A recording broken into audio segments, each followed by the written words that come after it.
What's up, guys? Here are the fenders that I am going to be replacing my old Jeep fenders because of the little accident I had earlier this winter. Wow, the shipping came really fast. I'm really impressed. And it came in this huge box right over here. So, a box within a box. I appreciate the packaging because the fenders won't be damaged. Alright guys, so this is how the new fender looks.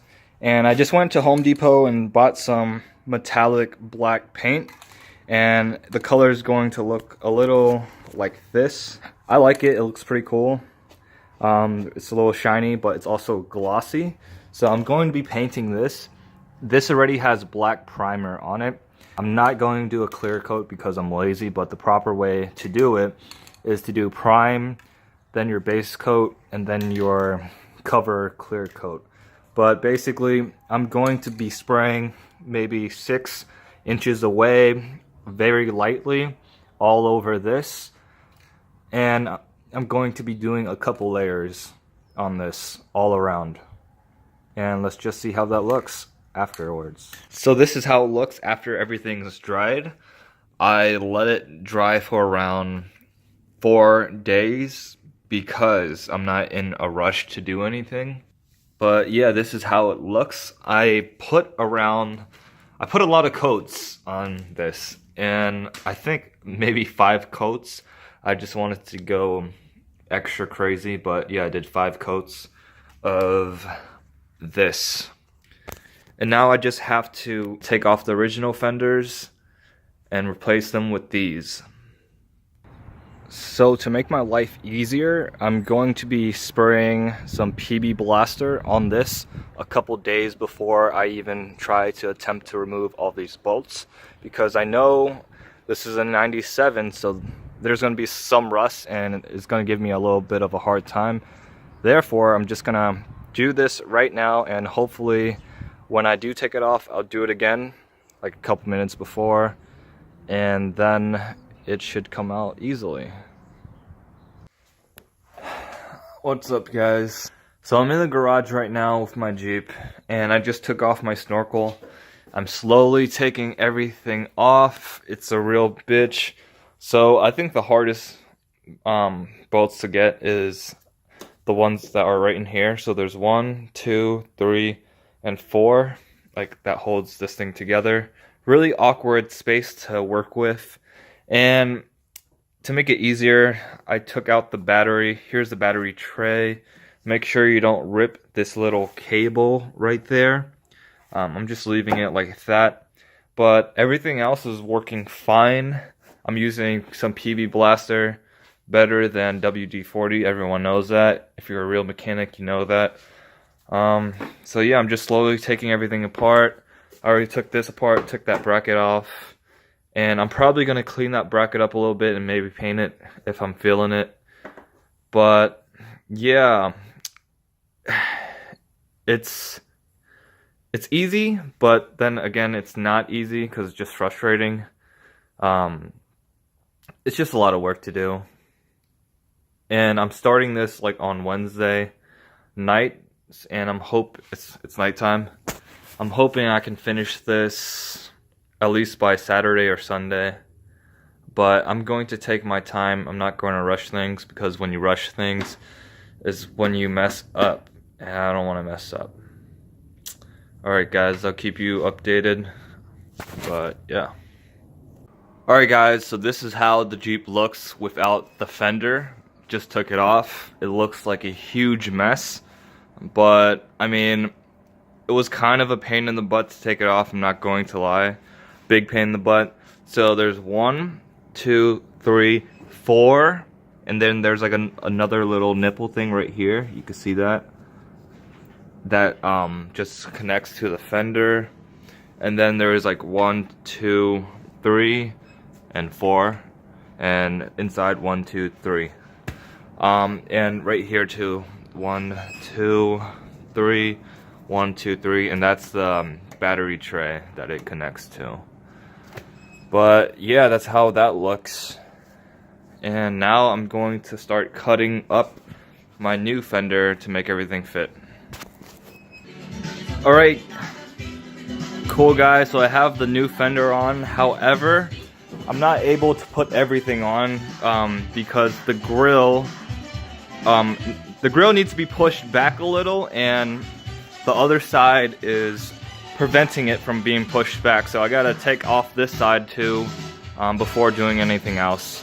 Don't judge my music, it's just on a random playlist, but it's my summer playlist. So yeah, just imagine me playing the song when I'm driving down in the summer.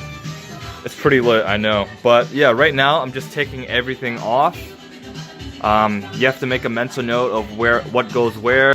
And I have magnetic trays to put all the bolts so I do not lose any of them. And yeah, I'm just gonna do it, guys. Hopefully it works out, I pray to God.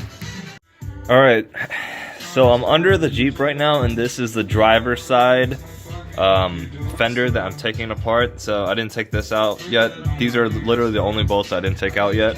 I'm working on this last one right here, and really tight spot to do anything. So this is my ghetto breaker bar. I do have a real breaker bar, but this fits this application well. So yeah, all these bolts are very tight, so you're going to need some sort of a breaker bar. This will not be sufficient, so I have this little plastic PVC pipe, and look, I'll just put this in here. There you go. Yeah, it really helps with this breaker bar. And I just keep this breaker bar in my Jeep because when I'm out away from home and I break down and I just have this wrench, but I don't have a breaker bar, so this works as my breaker bar, and maybe I could use this as a self-defense weapon. I don't know. No, I have real self-defense weapons, not just this stupid breaker bar. But yeah, I mean, this is working very well.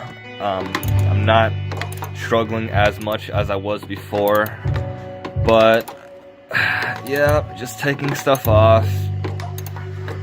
Alright guys, I'll keep you updated. Also, here's another thing that will make your life a lot easier. I just thought of it. But basically, I unbolted everything from here, and I put it all the bolts here, of course.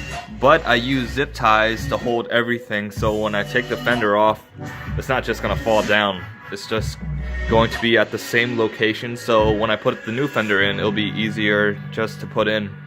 But as you can see, the zip ties, it works well. And I mean, I think you guys should do the same. Maybe that will help you guys. Wow, look at my hands. They're so messed up right now. Both hands. So dirty.